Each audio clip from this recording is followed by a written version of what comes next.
Benvenuti a questo convegno organizzato da Vega Formazione e Vega Engineering con la collaborazione di IESIL sul tema ambiente e sostenibilità, quali responsabilità penali e civili. Quindi un tema sicuramente nuovo, sul quale ci saranno, immagino, delle interessanti sorprese che ci verranno riferite dai relatori, sorprese e anche prospettive future, soprattutto relativamente a quelle che potranno appunto essere le responsabilità legate a quelli che stanno diventando sempre più dei concreti obblighi normati relativamente alla soprattutto rendicontazione di tutti quanti quei fattori che in qualche modo consentono di identificare un percorso di sostenibilità a carico delle aziende. La giornata di oggi la trascorreremo con la dottoressa Laura Vannucci, che ci relazionerà relativamente a quelli che sono gli sviluppi, in realtà la situazione attuale, diciamo, della normativa sulla sostenibilità e gli sviluppi futuri, in particolare imposti a livello europeo, e con l'avvocato Gianluca Rizzardi che ci darà delle notizie in merito a quelli che possono essere dei profili di responsabilità penale, civile, amministrativa legata a questi aspetti. Come vi ho detto in premessa, il seminario è organizzato in collaborazione con IESIL, Associazione Imprese Esperte in Sicurezza sul Lavoro e Ambiente. Abbiamo piacere di avere con noi il presidente Antonio Malvestuto, al quale volentieri cedo la parola per qualche suo commento e naturalmente i saluti dell'associazione. Prego Antonio. Grazie Federico, buongiorno a tutti. Un cordiale saluto ai partecipanti da parte mia e dall'IESIL che ha concesso il patrocinio a questo evento, che confermo di sicuro interesse ed attuale. IESIL è un'associazione di esperti in sicurezza sul lavoro e ambiente, nata nel 2008 e distribuita su tutto il territorio nazionale, che eroga formazione e consulenza per il tramite dei propri associati, che sono parte attiva, e questo l'abbiamo sempre detto, per la divulgazione della cultura della sicurezza nei luoghi di lavoro. È un po' la mission che in effetti svolge continuamente l'IESIL sul territorio nazionale. Sono riprese a pieno le attività dell'IESIL, anche quelle itineranti, e segnalo alcune che riteniamo di particolare interesse per tutti i partecipanti. Innanzitutto il 28 di aprile prossimo verrà premiata a Torino con una borsa di studio di 500 euro l'elaborato di una studentessa dell'Istituto Russell Moro Guarini svolto sulla sicurezza sul lavoro, e questo ci ha fatto molto piacere perché hanno partecipato diversi istituti scolastici con elaborati diciamo a livello di studenti, ma che sono stati molto apprezzati. I primi di giugno ci vediamo in Abruzzo a Giulianova e i primi di luglio all'Aquila con 2 convegni sulle attività. Verosimilmente le modifiche che ci saranno, insomma, almeno siamo sicuri che qualche cosa verrà fuori, quindi andremo a parlare di questo, ma non solo. Parleremo con le aziende e ci faremo raccontare da loro quello che stanno facendo per il miglioramento della protezione nelle loro aziende, e questo sarà molto interessante. Però comunque non vorrei rubare altro tempo e concludo con l'invito, Federico, tu già sai che siamo già in preparazione per la fiera di ottobre, il 10, 11 e 12, dove tra i vari relatori d'eccezione ci sarà anche il consigliere Guarignillo, che sarà il nostro ospite e relatore. Quindi un invito a tutti quanti di venirci a trovare allo stand di IESIL. Per ulteriori informazioni andate sul sito IESIL e troverete quanto necessario. Grazie e buon lavoro, buon proseguimento. Grazie Antonio, è sempre un piacere naturalmente organizzare questi eventi con la vostra collaborazione.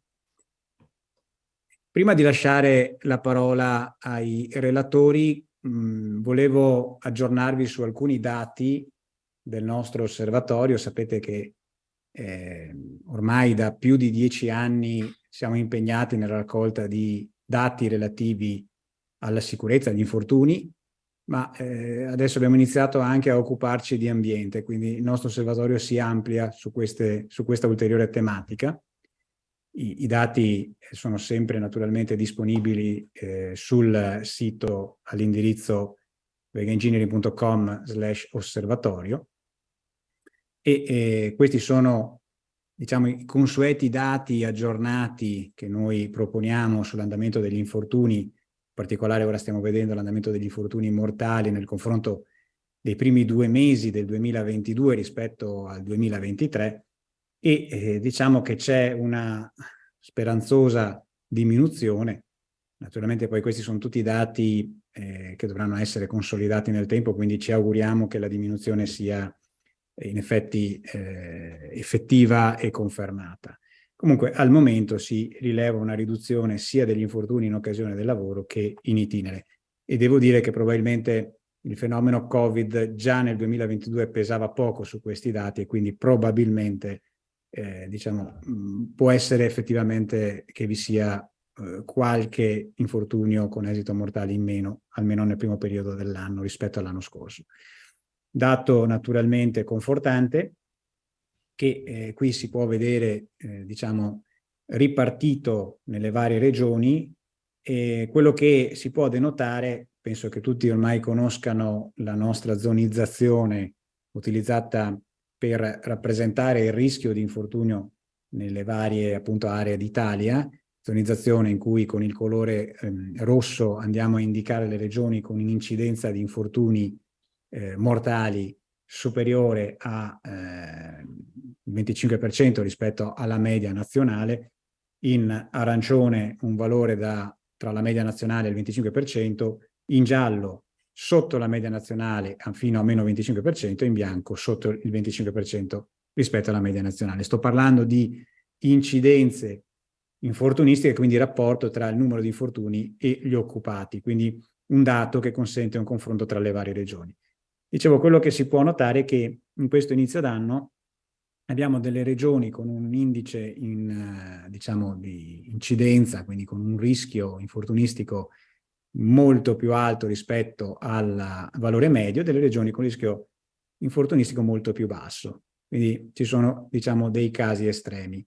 Come vedete, in effetti non ci sono nemmeno regioni colorate di giallo, quindi si va dal bianco all'arancione, quindi al rosso.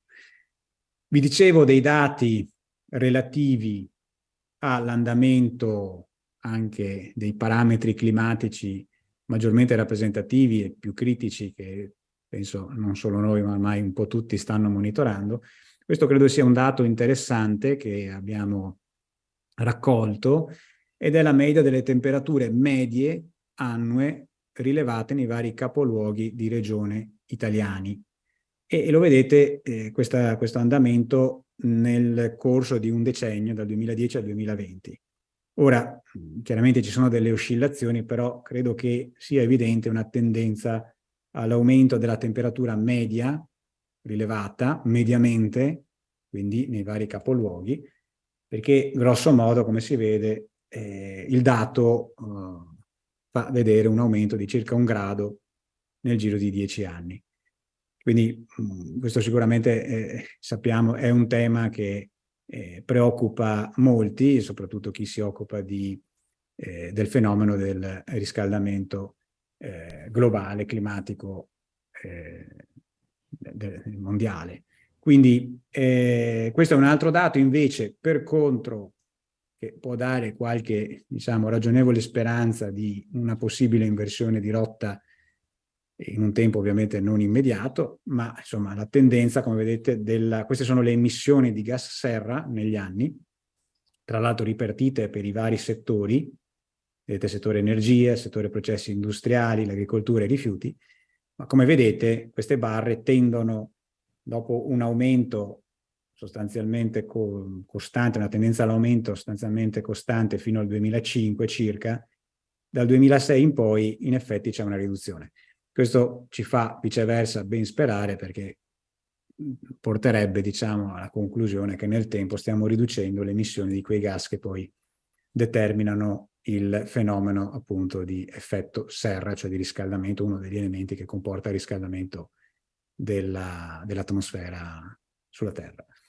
Quindi questi sono delle ulteriori analisi e degli ulteriori dati disponibili sul nostro osservatorio, come dicevo, accessibili direttamente dal sito internet. Per chi di voi volesse approfondirli, potrà trovare anche altri grafici. Prima di lasciare questa volta davvero la parola ai relatori, un paio di informazioni così organizzative. Il convegno, che in questo momento tra l'altro è anche in diretta su alcuni social, tra cui Facebook, quindi non solo chi diciamo è collegato, ci sta seguendo, ma anche molti altri collegati appunto attraverso questi social network. Il convegno sarà disponibile a breve, come di consueto, sulla nostra piattaforma e-learning, nella quale potrete trovare anche i convegni già fatti e i seminari già fatti nel passato da noi. E poi, come di consueto, premiamo, diciamo, chi sta seguendo il convegno, si è iscritto e sta seguendo il convegno, con uno sconto naturalmente sui corsi, su tutti i corsi disponibili nel nostro catalogo relativi al tema della sostenibilità e della responsabilità sociale. Qui vedete appunto alcuni titoli.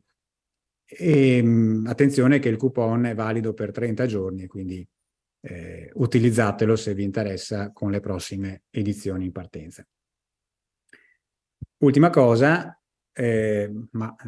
sapete che noi non ci fermiamo mai, quindi già anticipo che il 25 di maggio avremo un ulteriore incontro nel quale parleremo della certificazione della parità di genere, un tema che in realtà è di grande interesse, e sul quale naturalmente andremo a fare degli approfondimenti, non solo per capire di cosa si tratta e come si fa a conseguire la certificazione della parità di genere, ma anche per andare a capire quali sono i vantaggi e anche i contributi che effettivamente al momento sono disponibili per le aziende che si vanno a certificare.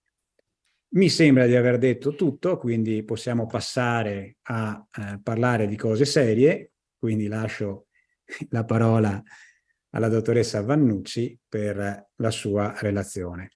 Prego, Laura. Grazie Federico, buon pomeriggio a tutti. Quindi oggi analizzeremo un po' sul tema, all'interno del tema della sostenibilità, in particolare della responsabilità sociale, questo concetto di volontario e obbligatorio. E mentre condivido le slide, inizio con raccontarvi questa cosa particolare. Quasi sempre durante i corsi sul tema della responsabilità sociale, magari con strumenti come volontari, come l'SA 8000, quando andiamo a trattare i temi specifici all'interno della responsabilità sociale, come il lavoro minorile, il lavoro forzato, la sicurezza sul lavoro, quasi sempre c'è qualcuno che obietta e dice: ma non dovrebbero essere volontari questi strumenti, dovrebbero essere obbligatori. E io rispondo sempre che questi temi sono già coperti da normative obbligatorie. Il lavoro minorile è già vietato, esiste una corposa normativa sulla sicurezza sul lavoro, la schiavitù l'hanno già abolita. Quindi anche questo concetto di obbligatorietà, la stessa Comunità Europea, come vedremo anche poi in applicazione in Italia, si sta spostando su una spinta e una resa obbligatoria di altri strumenti, quindi di strumenti anche di rendicontazione, come vedremo, che rendono appunto obbligatorio più che altro la presentazione di numeri, la misurazione. Adesso cerchiamo di capire perché, partendo brevissimamente da un'introduzione su che cos'è la sostenibilità. Questa la faccio perché in passato il tema della sostenibilità è stato spesso legato in modo quasi esclusivo all'aspetto ambientale. In realtà oggi si sta spostando molto l'attenzione anche sul tema delle persone, quindi della responsabilità sociale. La sostenibilità, appunto, intesa un po' come la capacità del nostro pianeta di sopportarci, è composta da 3 elementi fondamentali, da 3 temi: l'aspetto ambientale, l'aspetto sociale e l'aspetto economico o di governance. Quindi è un tema molto più ampio. Noi ci concentreremo poi in particolare sull'aspetto sociale, perché sul tema ambientale, molto più conosciuto, sappiamo già che ragioniamo in termini di consumi, di impatto, quindi di emissioni, di rifiuti, di consumo delle materie prime. È un tema legato al cambiamento climatico, anche ricollegandomi ai dati letti poco prima. Quindi l'aspetto ambientale è quello che forse all'interno della sostenibilità conosciamo meglio. L'aspetto sociale è quello che va a misurare l'impatto sulle persone. E cercheremo dopo di dare anche qualche numero per capire perché questo tema oggi in particolare è così attenzionato, perché è considerato così rilevante. E con persone intendiamo non solo i dipendenti in senso stretto delle aziende, ma anche le catene di fornitura, i clienti, le comunità locali, quindi in un concetto di stakeholder, di parti interessate. In termini di governance, quello che si va a misurare anche con strumenti, come vedremo, come i bilanci, è l'aspetto del valore condiviso, della normativa, degli aspetti delle relazioni con gli stakeholder. E quindi andremo a vedere anche che cosa significa introdurre questi temi. Perché l'aspetto della responsabilità sociale oggi è così attenzionato? Perché il tema risorse umane è un tema caldissimo. C'è una necessità crescente di risorse e di risorse competenti, quindi le aziende hanno sempre più la necessità di attrarre e trattenere, soprattutto, un capitale umano che si trovi bene nell'ambiente di lavoro, che faccia parte dell'azienda e che sia collaborativo nel raggiungere anche degli obiettivi. E quindi lo strumento della responsabilità sociale, qua vedete la sigla CSR che sta per Corporate Social Responsibility, diventa uno strumento interessante anche da questo punto di vista, quindi per valorizzare e per comunicare nel modo più efficace con le risorse umane, in modo da trattenere un capitale interessante proprio per fidelizzarlo all'interno dell'azienda. Questo perché, qua vi riporto alcuni dati, il 64% dei millennials, che oggi sono già entrati nel mondo del lavoro, dice che la sua principale priorità nella scelta del lavoro è rendere il mondo un posto migliore, quindi sente questo coinvolgimento emotivo nella lotta al cambiamento climatico, per esempio, nella lotta per la tutela dei diritti umani. L'88% ricerca un'integrazione tra lavoro e obiettivi di vita. Girando moltissime aziende di tutti i tipi, tutti mi confermano questo aspetto, che soprattutto nei giovani un elemento fondamentale nella valutazione del posto di lavoro e quindi nel decidere se entrare o se rimanere in un posto di lavoro, c'è l'aspetto del cosiddetto work-life balance, quindi bilanciamento vita privata-lavoro. Questo si sta vedendo, questo elemento e le conseguenze di questa valutazione in modo abbastanza pesante sul mercato del lavoro, tanto che negli Stati Uniti si parla di Great Resignation, quindi queste dimissioni di massa che coinvolgono numeri enormi. Si parla di circa di un 3% di lavoratori americani ogni mese che lasciano il posto di lavoro. Quindi un turnover altissimo, con delle conseguenze importanti, sappiamo, nelle aziende. E tra le cause di questo turnover c'è sicuramente la scelta di posti di lavoro migliori, ma anche la valutazione di elementi appunto di work-life balance, quindi flessibilità oraria, valutazioni del clima, dell'ambiente di lavoro, quindi tutta una serie di elementi da prendere in considerazione e che strumenti come la Corporate Social Responsibility ci aiutano appunto a gestire in modo manageriale. Questa è l'immagine dei 17 obiettivi, dei 17 goals dell'ONU e anche qua vediamo che circa un 50% sono dedicati alle persone, quindi all'attenzione nei confronti delle persone, dalla lotta alla fame e alla povertà, alla salute e sicurezza, alla parità di genere, di cui poi apriremo una parentesi. Quindi sono temi assolutamente rilevanti all'interno anche degli obiettivi dell'ONU. Quindi anche questi, come vedremo, misurabili e in qualche modo gestibili con una serie di attività. Legati, come sappiamo, a questi 17 obiettivi ci sono 169 sotto-obiettivi molto più specifici e sono legati a questo macro obiettivo dell'Agenda 2030, quindi obiettivi che si spera di raggiungere anche in modo molto ottimistico nel 2030. Perché la Comunità Europea spinge moltissimo sull'adozione di questi obiettivi. E tra l'altro la cosa interessante è che questi possono essere obiettivi per i paesi che li traducono in normative, possono essere obiettivi per le aziende che possono misurare le loro performance in termini di sostenibilità, andando a misurare quello che fanno su questi temi specifici. Ma possono essere obiettivi anche per ogni singolo cittadino, che nel suo piccolo può stare attento ai consumi dell'acqua, dell'energia, alla gestione dei rifiuti, quindi ognuno può partecipare, può concorrere al raggiungimento di questi obiettivi. Questo li rende particolarmente interessanti.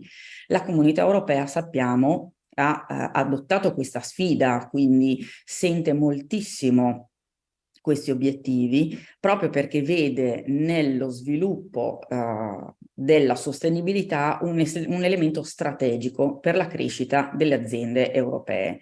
Quindi incentrando una crescita, una sfida anche economica proprio nel rispetto di questi indicatori, di questi obiettivi. Quindi ecco perché la Comunità Europea sta puntando e sta influenzando anche ovviamente l'adozione di misurazioni obbligatorie da questo punto di vista. Che cos'è quindi la Corporate Social Responsibility? È la responsabilità delle imprese per il loro impatto sulla società. L'elemento responsabilità è quello che, proprio come concetto, stravolge quella che era stata, fino ai tempi precedenti, la gestione degli aspetti cosiddetti etici o sociali all'interno delle aziende. Quindi si passa da strumenti di tipo filantropico, di beneficenza, a strumenti manageriali per gestire il concetto della responsabilità nelle aziende, andando a vedere il loro impatto sulla società. Perché si parla così tanto di corporate social responsibility? Una delle motivazioni è quella che vi ho detto, l'aspetto del mercato del lavoro che è in cambiamento così repentino e così importante, dove una serie di fattori hanno concorso a creare questo cambiamento. Quindi non sono più sufficienti delle semplici previsioni basandoci su come ci siamo comportati nel passato anche recente. Abbiamo bisogno di una vera e propria visione strategica. Ecco che anche gli strumenti gestionali iniziano a introdurre in particolare il piano strategico, proprio perché c'è bisogno di una strategia per affrontare tanti cambiamenti così importanti che si verificano nello stesso momento, come quelli che stiamo vivendo. Si parla di responsabilità sociale perché prima vi ho fatto l'esempio del lavoro minorile, il lavoro forzato, dicendovi che sono già obbligatori, ma nonostante questo in Italia abbiamo 250.000 bambini che lavorano, con bambini intendo sotto i 16 anni. Sono dati importanti per non essere un paese in via di sviluppo. Questo era solo uno degli esempi eclatanti. Abbiamo letto prima i dati sugli infortuni e sulla sicurezza, eppure abbiamo una normativa obbligatoria già da molti anni. Quindi la logica di introdurre altri strumenti di tipo culturale legati a una misurazione, in qualche modo rendendo obbligatoria questa misurazione, è la via che si sta cercando di percorrere. Questo anche per dare una risposta alla richiesta di fiducia da parte del mercato. I consumatori chiedono di potersi fidare delle aziende e della comunicazione che le aziende fanno e quale importanza dei dati comunicati correttamente. Questo a tutela del brand e anche della reputazione di un'azienda. Inoltre cosa si è visto? Che proprio nei momenti di crisi le aziende che hanno resistito meglio alla crisi erano quelle aziende più responsabili in qualche modo, non necessariamente certificate, non necessariamente che avessero adottato degli strumenti specifici, ma sicuramente aziende che avevano definito migliori rapporti col territorio, migliori rapporti con la catena di fornitura, migliori rapporti col personale. Quindi questo legame tra responsabilità e stabilità dell'azienda si è dimostrato interessante. E vi do un altro elemento che ci collega al tema della sostenibilità e anche al tema della misurazione che andremo a approfondire. Larry Fink, fondatore di BlackRock, che è stato definito dal New York Times come la comunità finanziaria in persona, ha mandato una comunicazione scritta ai propri partner con questa dichiarazione: la società chiede che le aziende pubbliche e private abbiano uno scopo sociale. Per prosperare nel tempo, ogni società non deve solo ottenere risultati finanziari, ma anche mostrare di poter dare un contributo positivo alla società. Chiaramente nel momento in cui le banche, e già lo stanno facendo, ci misurano e ci valutano e quindi ci danno più o meno fiducia in base anche alle nostre performance di sostenibilità, diventa importante misurare queste performance e farlo nel modo più oggettivo possibile. Ecco che nascono degli strumenti di misurazione presenti ormai da molto tempo, ma che in questo momento vengono spinti ancora di più dalla comunità europea e a cascata anche dal nostro paese. Quindi misurare diventa importante, soprattutto definendo gli strumenti il più oggettivi possibile.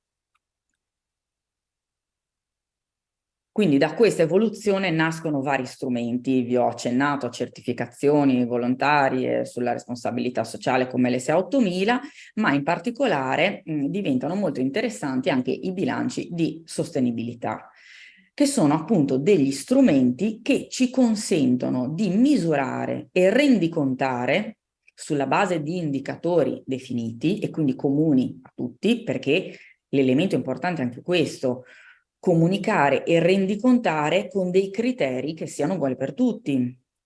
E quindi abbiamo degli strumenti, il più adottato a livello internazionale è il GRI, Global Reporting Initiative, che è quello appunto che permette di redigere dei bilanci di sostenibilità applicando i criteri indicati, con una serie di modalità, di scelte, di possibilità, ma rappresenta una guida importante sul come scrivere questo tipo di rendicontazione, su quali elementi rendicontare e in base a quali criteri.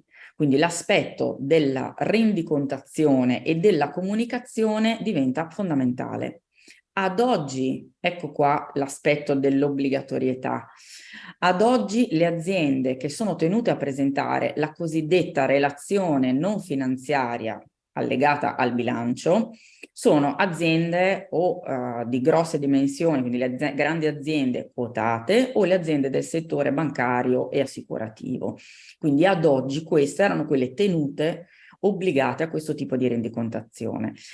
Oltre all'aspetto di valutazione, la rendicontazione in questo momento è particolarmente importante perché ci permette di raccogliere dei dati e di fare una fotografia in base alla quale possiamo capire lo sviluppo e l'andamento, perché sappiamo che il principio di miglioramento ha un senso se possiamo misurare, quindi se sappiamo da dove siamo partiti e dove stiamo andando. Quindi la logica è quella di introdurre anche in modo un po' poco spontaneo, diciamo, degli strumenti che possano permettere la raccolta di dati per avere una fotografia di questo momento e vedere come la stiamo modificando. È recentemente stato approvato il Corporate Sustainability Reporting Directive, è una direttiva del Consiglio europeo che è stata approvata in via definitiva proprio inizio anno, che modifica e va ulteriormente a spingere sull'obbligatorietà di questo tema. Quindi ha ampliato sia i contenuti del bilancio di sostenibilità obbligatorio, sia le aziende coinvolte. Quindi ci saranno più dettagli rispetto alla relazione non finanziaria, sono contenute più informazioni sui temi della sostenibilità in senso ampio, quindi ambientali, sociali e di governance, con maggiori dettagli e soprattutto si è spinto verso un maggior numero di aziende. Quindi non saranno solo le grandi aziende, ma anche in progressione, adesso vediamo come, le PMI quotate. Quindi si va ampliando il numero delle aziende. Qua c'è una sintesi di questa progressiva applicazione del regolamento, quindi mentre nell'esercizio del 2024 sono coinvolte le stesse aziende che erano coinvolte nella rendicontazione, nella relazione non finanziaria, con più approfondimenti sui temi, progressivamente ogni anno si vanno a coinvolgere più aziende, fino ad arrivare all'esercizio finanziario del 2026 che va a coinvolgere le PMI quotate, quindi scendiamo su aziende di livello anche molto più basso. Sono escluse solo dai 10 dipendenti in giù, quindi le realtà, le micro imprese. Per il resto le aziende quotate sono coinvolte anche se di piccole dimensioni. E poi progressivamente vedremo anche per le aziende di paesi terzi. Quindi vengono introdotti degli obblighi di rendicontazione anche sui temi sociali oltre che ambientali e appunto la Commissione europea adotterà la prima serie di norme più specifiche entro il giugno 2023. Si stima che saranno coinvolte circa 50.000 aziende europee contro le 11.700 che sono state coinvolte fino ad oggi. Qua ci sono i dati sulla direttiva che potete recuperare perché è stata pubblicata. E apro una parentesi sulla parità di genere perché anche qua si sono introdotti dei meccanismi di rendicontazione obbligatoria. Quindi, su spinta della Comunità Europea, l'Italia ha adottato il Codice delle Pari Opportunità che prevede tra l'altro che le aziende con più di 50 dipendenti sono tenute a redigere con cadenza biennale un rapporto a presentare sul sito del Ministero del Lavoro i dati sulla parità di genere. Questo in questo momento è fondamentale perché mancano le informazioni di partenza, quindi non riusciamo a fare dei benchmark o avere dei valori di riferimento perché non ci sono abbastanza informazioni. Quindi diventa importante raccogliere in modo sempre più massivo questo tipo di informazioni. Ecco perché si spinge in Italia dalle aziende già dai 50 dipendenti in su. Quindi con delle cadenze a seconda appunto progressivamente già dal 2022, quindi con cadenza annuale, vengono raccolte queste informazioni sulla presenza di uomini e donne e anche in base ai livelli, alle mansioni all'interno delle aziende e ovviamente relativamente al gender gap retributivo. La spinta ulteriore arriva anche da un'altra legge, la cosiddetta legge Gribaudo, che prevede proprio per spingere sul tema della parità di genere che ci siano degli sgravi, per esempio per le aziende, degli sgravi contributivi per le aziende che adottano la certificazione in base alla PDR 125, sono previsti dei punteggi superiori nelle gare d'appalto, sono previste delle forme di incentivo anche nella presentazione dei bandi relativi ai finanziamenti del PNRR. Quindi la spinta, come vedete, non necessariamente passa dal semplice, diciamo, obbligo normativo che siamo abituati a gestire, ma anche appunto attraverso delle spinte alla rendicontazione. Quindi questo, concludo un po' in questo modo il mio panorama sul tema e ripasso parola all'ingegner Maritan. Bene, ringraziamo la dottoressa Vannucci per questa panoramica e questo sguardo al futuro. E è chiaro che c'è, come dicevo all'inizio nella premessa, siamo partiti da un'indicazione, una spinta, se vogliamo, quasi più del mercato che legislativa. Si sta andando verso una definizione normativa di quelli che sono gli obblighi e anche le modalità, le metodologie naturalmente per valutare quella che è la sostenibilità di un'organizzazione, di un'azienda. Però è chiaro che normalmente quando si iniziano ad avere regole poi ci sono anche delle sanzioni o dei rischi, diciamo, nel caso del mancato rispetto di queste regole, ed è questo il motivo per cui abbiamo invitato l'avvocato Rizzardi ad approfondire un tema che credo sia in realtà molto, diciamo, nuovo, in quanto appunto ci sarà da un punto di vista, diciamo, c'è una nuova prospettiva, no? di di rischio legato appunto a questi aspetti. Quindi lascio la parola all'avvocato Rizzardi per le sue elucubrazioni in materia e vediamo dove andiamo a parare. Grazie Federico, ringrazio l'ingegnere Maritani e Vega Formazione per l'invito. Credo che il tema sia un tema particolarmente interessante perché sostanzialmente è ancora molto in divenire. Devo dire che con l'approvazione e la pubblicazione della direttiva europea si è ottenuto appunto un passo in avanti rispetto alla precedente normativa italiana che era data dal decreto legislativo 254 del 30 dicembre 2016. Io non riesco a mandare avanti le slide. Sì, eccoci qua, benissimo. Dicevo che questa direttiva è stata appunto approvata il 28 novembre del 2022 ed è stata pubblicata il 16 dicembre del 2022, ma dovrà essere recepita dagli Stati membri entro il 16 giugno del 2024, quindi anche il nostro ordinamento si dovrà adeguare nell'arco dei prossimi 18 mesi circa.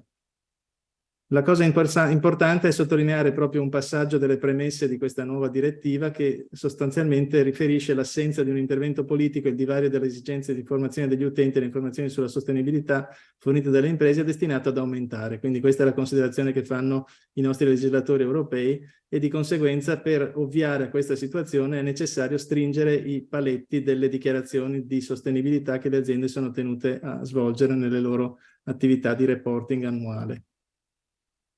La direttiva precedente, dicevamo, è la direttiva Barnier del 2014, la numero 95, è stata attuata in Italia col decreto legislativo 254. In estrema sintesi, come già diceva anche la dottoressa Vannucci, deve riportare una dichiarazione non finanziaria sugli impatti ambientali, le problematiche sociali del lavoro, il rispetto dei diritti umani, la corruzione e il riciclaggio. Questi sono gli ambiti sui quali si deve confrontare la dichiarazione non finanziaria ai sensi della normativa ora vigente, che è il 254 del 2016, in attuazione della direttiva Barnier.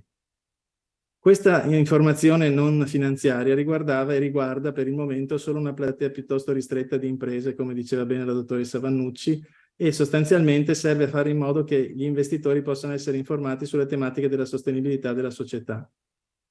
Sono ancora però incerte al momento le standardizzazioni, le uniformazioni dei criteri per fare queste dichiarazioni non finanziarie. L'unica cosa che si sa è che ci sono appunto dei passaggi obbligatori per le società tenute a questi adempimenti, che sono l'approvazione da parte del Consiglio di amministrazione della dichiarazione non finanziaria, il controllo da parte del collegio sindacale della società di revisione e il passaggio quindi attraverso una fase come quella del bilancio che deve essere appunto approvato dall'organo amministrativo e messo a disposizione dell'organo di controllo. Questo in estrema sintesi è quello che accade allo stato attuale della normativa. Un altro elemento importante e poco conosciuto è la sanzione prevista in caso di violazione di queste norme del decreto 254 del 2016. L'articolo 8 prevede delle sanzioni amministrative pecuniarie che variano da 20.000 a 100.000 euro per chiunque violi gli obblighi previsti dal decreto legislativo 254. In particolare i destinatari di questi obblighi sono appunto gli amministratori, componenti dell'organo interno di controllo, cioè il collegio sindacale, e il soggetto incaricato della revisione del bilancio. Questi soggetti rischiano sulla carta l'applicazione di queste sanzioni amministrative pecuniarie, quindi non parliamo di reati ma di illeciti amministrativi in caso di violazioni accertate a cura della Consob. Il sito della Consob è molto ben strutturato e molto ben fatto, io l'ho scandagliato per verificare se vi fossero degli indici, delle statistiche relative a questi controlli, non ho trovato nessun riferimento al tema del controllo della dichiarazione non finanziaria omessa o incompleta o non regolare. Quindi ho la sensazione che durante questo periodo di vigenza del decreto legislativo 254 del 2016, cioè negli ultimi 5 anni, non vi sia stata sostanzialmente nessuna erogazione di sanzione amministrativa pecuniaria da parte della Consob. Spero di non essere smentito in questa affermazione. Che cosa cambierà con la direttiva 2464 del 2022, approvata da poco, entrata in vigore appunto a fine anno e che verrà recepita tra 1 anno e mezzo circa? È cambiata e ampliata la platea delle imprese interessate da questa nuova normativa, verranno standardizzati i requisiti e i criteri per la rendicontazione sulla sostenibilità, vi saranno maggiori informazioni nella relazione sulla gestione economica di bilancio e non solo questi dati ma anche altri verranno fatti oggetto di una pubblicazione regolare e ci sarà una forma appunto di regolamento che darà una conformità alle modalità di pubblicazione di questa relazione. Quindi si cerca di stringere i paletti e di oggettivizzare maggiormente i dati che vengono conferiti e informati nei confronti appunto delle persone che devono essere destinatarie di queste informazioni. La direttiva, come tutte le direttive, non è immediatamente applicabile, non prevede un codice sanzionatorio per i trasgressori, non incide sulle fonti normative relative alla tutela dell'ambiente e quindi da questo punto di vista il tema specifico dei rischi e delle sanzioni in ambito penale per il momento non sembra essere interessato, cioè rimarranno ferme le norme del codice penale sui delitti ambientali, le norme del decreto legislativo 152 sul testo unico ambientale e la responsabilità amministrativa degli enti statuita all'interno del decreto legislativo 231 del 2001 all'articolo 25 undecies.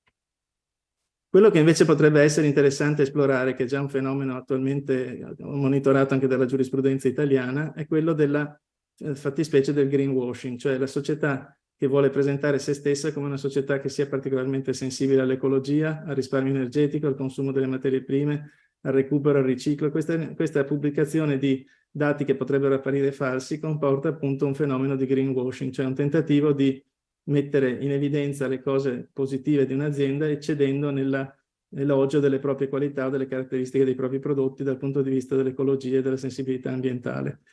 Queste iniziative pubblicitarie, queste strategie di comunicazione appunto evidenziano delle performance e delle notizie che non sempre sono veritiere, verificate e verificabili, e quindi si è interessata di questo anche la nostra autorità di controllo del mercato, che si è appunto presentata con una sentenza, o meglio una pronuncia del 15 gennaio 2020 nei confronti della Eni SPA.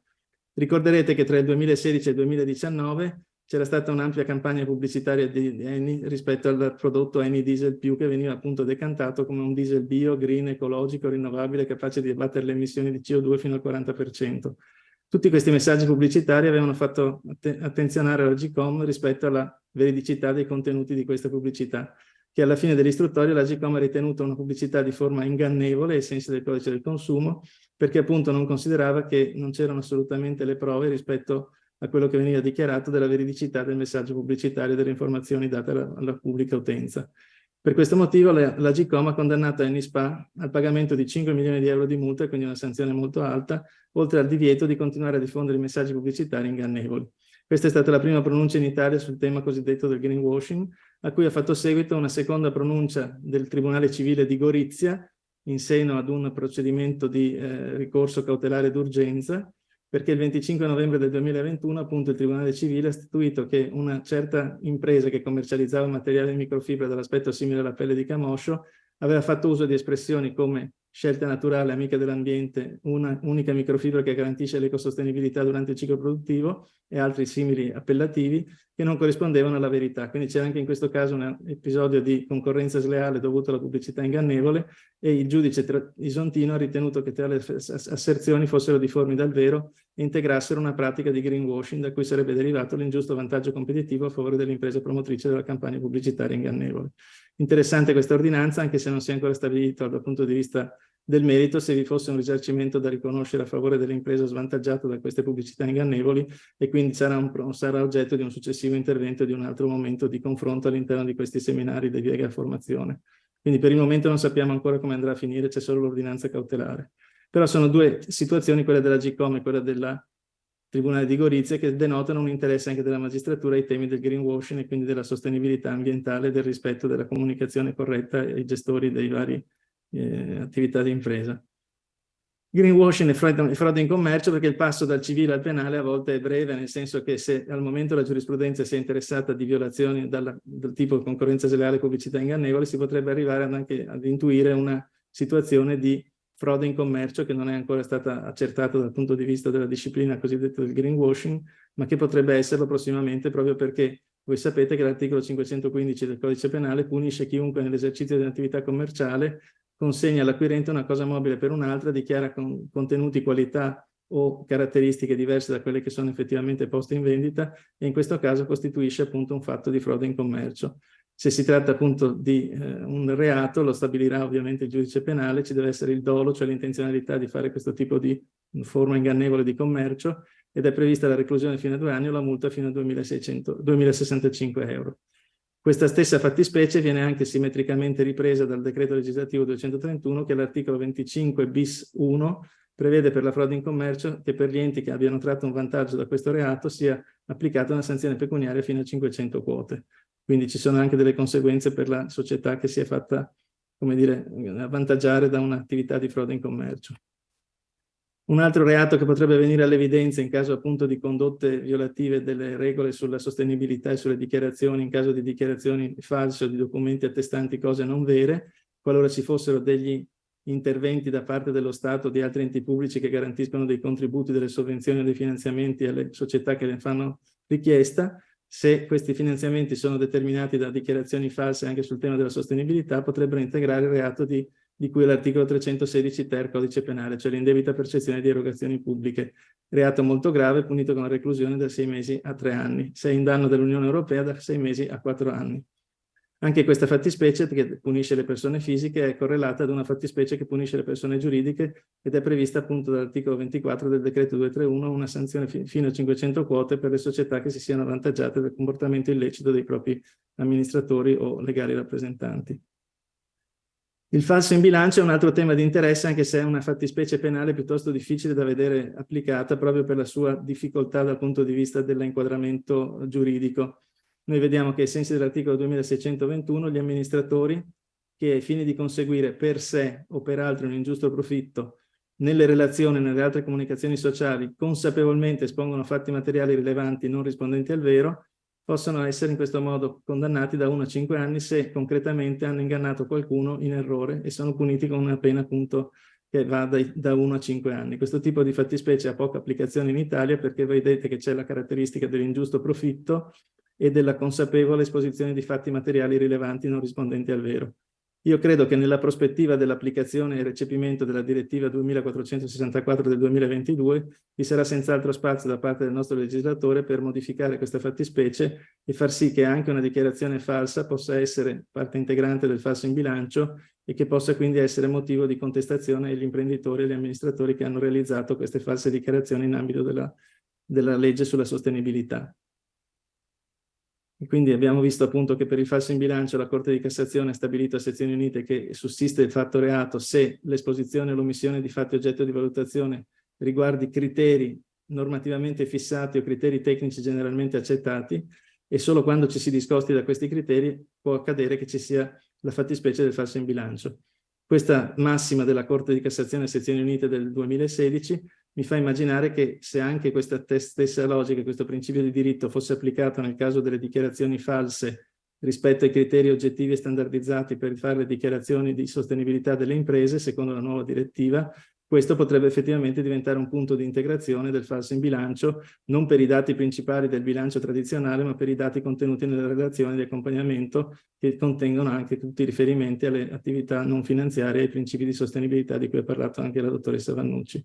Quindi il falso in bilancio è un reato che sta sullo sfondo, per il momento non è previsto nessun tipo di estensione della sua applicazione a questa fattispecie di cui stiamo parlando oggi, ma la prospettiva potrebbe essere de iure condendo che il legislatore metta mano a questa fattispecie per introdurla anche all'interno del recepimento della direttiva comunitaria e di conseguenza rendere ancora più pregnante gli obblighi che essa contiene e che riporterà nel decreto di attuazione.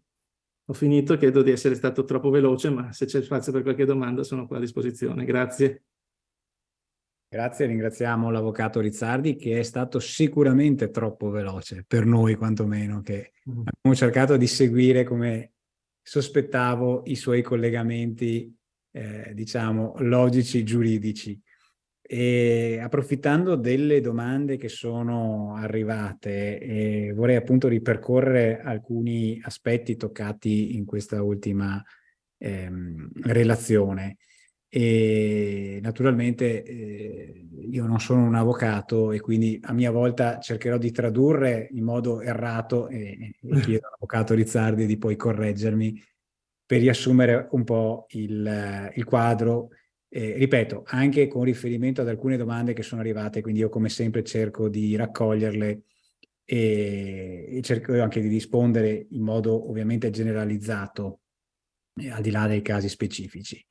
Allora, il primo punto che emerge è che a fronte sostanzialmente di questi nuovi obblighi che sono stati sanciti a livello legislativo, effettivamente ci sono delle sanzioni previste per coloro che non adempiono all'obbligo di predisposizione del bilancio, diciamo, non finanziario. È corretta questa?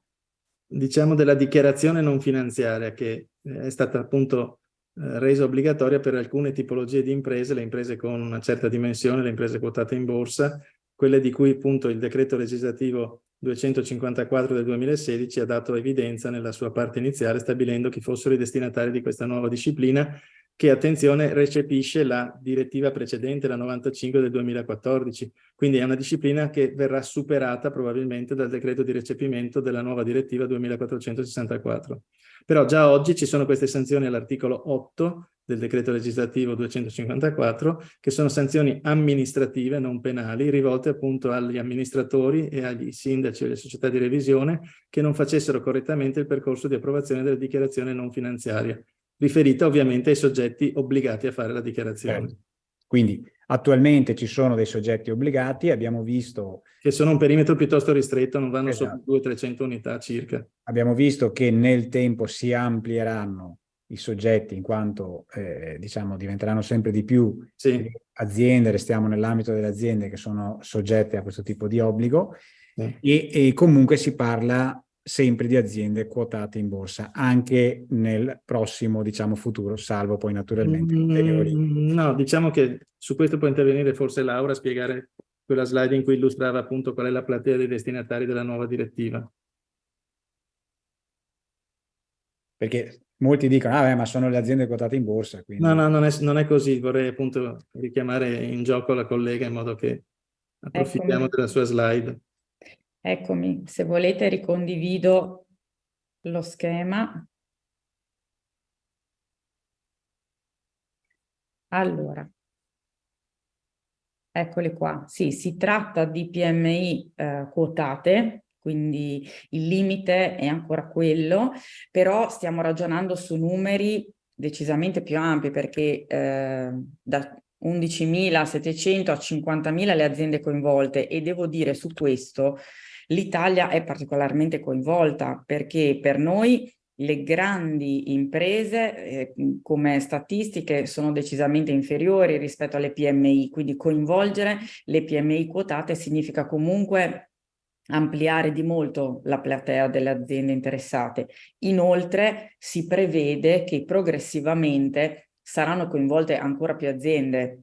Quindi questo è il primo piano strategico della comunità europea su questo tema, ma la direzione è quella che ci interessa. La direzione è quella di, avete visto nell'esempio della parità di genere, si parla di 50 dipendenti di aziende a prescindere dal fatto che siano quotate, quindi la direzione è quella di stringere sempre più le maglie in modo che più aziende siano portate alla rendicontazione su questi temi.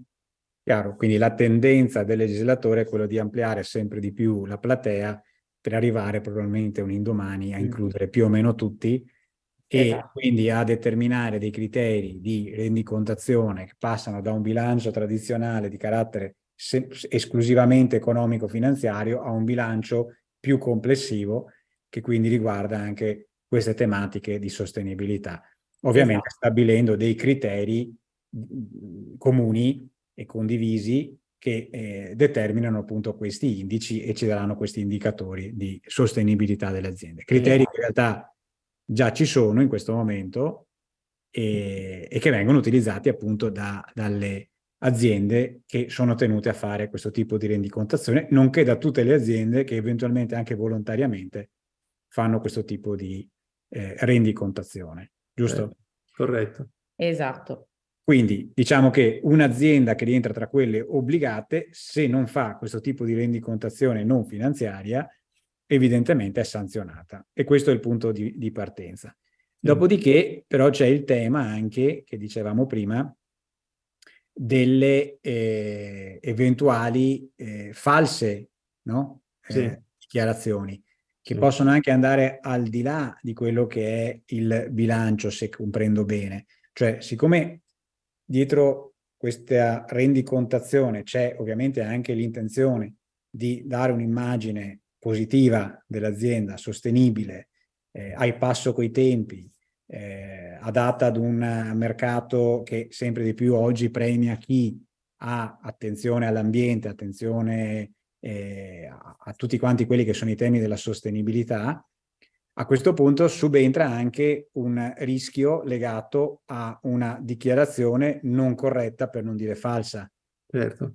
Ed è questo, se ho capito bene, il ragionamento che Gianluca stavi seguendo tu nel momento in cui incominciavi a ipotizzare delle possibili situazioni di rischio di carattere penale, perché si sfociava in frode in commercio, falso in bilancio, certo. O anche, e quello mi è sembrato invece un tema molto interessante, perché forse per alcuni aspetti il più, diciamo, immediato come possibile applicazione, l'indebita percezione di denaro pubblico sostanzialmente. Sì, se ci sono visto che sempre di più diciamo, si tende a premiare l'azienda anche che ha un'attenzione verso questi aspetti, per cui se l'azienda che magari riceve un vantaggio, se vuoi in denaro o di altro genere, lo riceve a fronte di una falsa o non corretta dichiarazione, evidentemente può incorrere in questo tipo di reato. È corretto il ragionamento?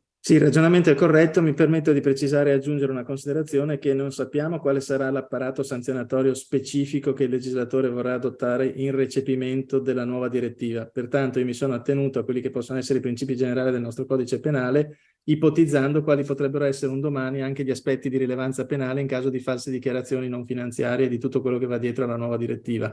Ma è pacifico che il legislatore sarà chiamato anche a valutare una riforma dell'attuale apparato sanzionatorio del 254 del 2016 con le sanzioni amministrative previste dall'articolo 8, che potrebbero diventare anche sanzioni più pesanti dal punto di vista pecuniario o penali specifiche per le violazioni degli obblighi che saranno stabilite nel decreto di recepimento. Quindi la cosa più sensata è attendere il recepimento della direttiva, che dovrebbe avvenire nell'arco dei prossimi 15-16 mesi, e una volta vista l'apparato sanzionatorio comprendere se siano norme di diritto speciale che prevalgono su quelle del codice penale o che sono escluse dalla possibilità di applicazione di altre forme di reati più gravi o diversi. Sai che ci sono quelle espressioni che dicono salvo che il fatto costituisca più grave reato, no? Perché evidentemente il falso in bilancio, la falsa presentazione di dichiarazioni a fine di ottenere dei benefici fiscali sono reati piuttosto gravi, puniti in maniera molto severa, anche se la fattispecie del falso in bilancio, così come è oggi strutturata, è di difficile applicazione proprio per i suoi contenuti oggettivi.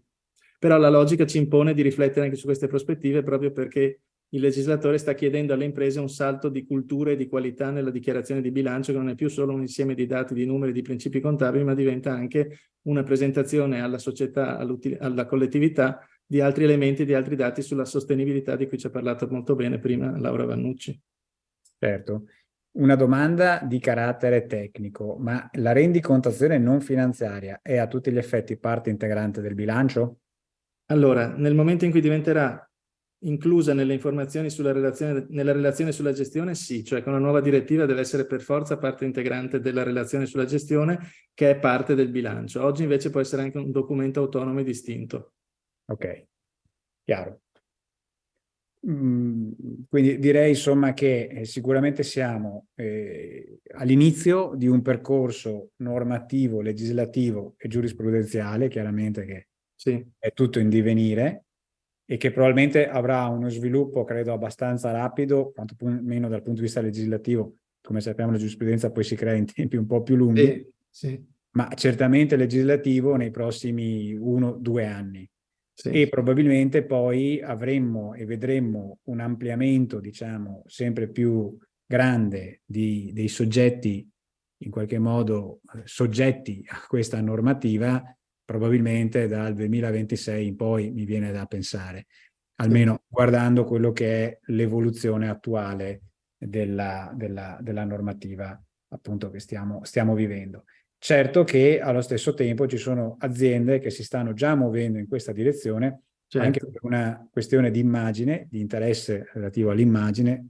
Giustamente la dottoressa Vannucci ha esordito facendo vedere quelli che sono i messaggi che vengono lanciati, no, dalle aziende, anche a volte sorprendenti, perché mai ti aspetteresti, no, che alcuni ti dicessero di fare delle cose quando il loro interesse sembrerebbe esattamente l'opposto, ma evidentemente oggi sempre di più diventa fondamentale questa comunicazione di appunto sostenibilità dell'organizzazione per poter, diciamo, rimanere sul mercato, acquisire quote di mercato, sopravvivere a queste tormente, tempeste che stiamo vivendo, direi ormai con una successione quasi mensile.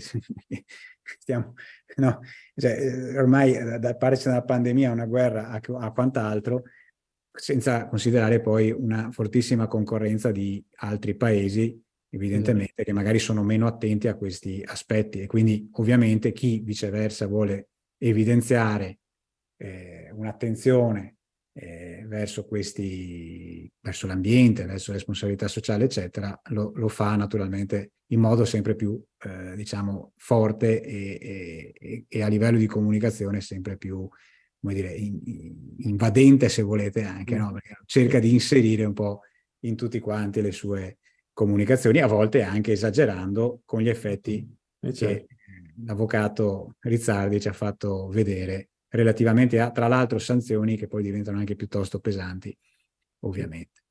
Quindi questo è un po' il quadro. Credo che probabilmente abbiamo, diciamo così, affrontato, non dico per primi perché sicuramente non saremo i primissimi, ma tra i primi, questa nuova tematica che, come avete visto, insomma, ci coinvolgerà sempre di più da qui ai prossimi anni. Io mi fermo perché abbiamo, diciamo, terminato l'ora a nostra disposizione e, come al solito, alle domande a cui non siamo riusciti a dare risposta ci impegniamo naturalmente a rispondere via email a breve nei prossimi giorni, e ringrazio naturalmente i nostri relatori, la dottoressa Vannucci, l'avvocato Rizzardi. Saluto ancora una volta il presidente di AESIL Antonio Malvestuto. Ringrazio tutti i partecipanti a questo evento che ci hanno seguito, siamo circa 300 persone in questa occasione che ci hanno seguito fino adesso, e vi do appuntamento al prossimo incontro in cui parleremo, come abbiamo detto, di parità di genere, il 25 di maggio, e affronteremo, diciamo, questo aspetto, come ho detto, non solo andando a capire poi quali sono gli indicatori che certificano la parità di genere nelle nostre aziende, ma anche cercando di capire quali sono i vantaggi e anche i contributi che vengono attualmente erogati per le aziende che appunto tengono questa certificazione. Vi ringrazio, vi saluto naturalmente da Vega Formazione e al prossimo seminario. Grazie ancora. Grazie, arrivederci. Buonasera. Buona serata.